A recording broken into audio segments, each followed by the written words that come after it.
On devient vigneronne par passion pour ce métier, forcément, parce que ça nécessite un investissement personnel, une prise de risque considérable. Et pour avoir cette énergie, pour changer de métier, donc changer de vie, il faut être convaincu de ce qu'on va faire. Donc je le suis devenue par passion pour le vin.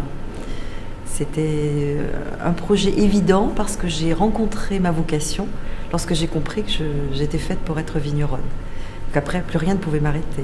L'élément déclenchant pour comprendre que je voulais partir sur une autre vie, c'est la naissance de ma fille qui a déclenché chez moi une réflexion sur est-ce que je fais le métier que j'aime.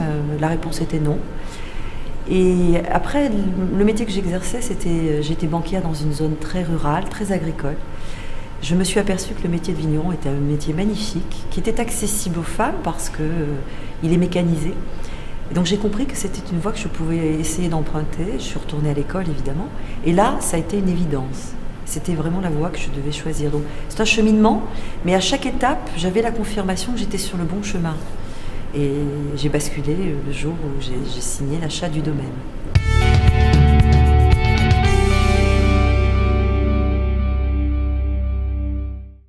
La filière vitivinicole française a des atouts remarquables et des points de progression. Les atouts remarquables pour moi sont liés à la puissance évocatrice des vins français sur les marchés mondiaux. Aujourd'hui, les grands vins sont français, c'est un synonyme.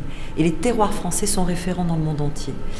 Les points de progression sont liés au paradoxe que je vais évoquer, qui est que le vin français, c'est la tradition et l'histoire, et néanmoins, il faut que les vins français apprennent à utiliser les langages de la modernité, qui sont les médias d'aujourd'hui et les nouveaux moyens de communication. Ce n'est pas antinomique, je pense que les deux sont très complémentaires, mais c'est sur ce point qu'il faut travailler.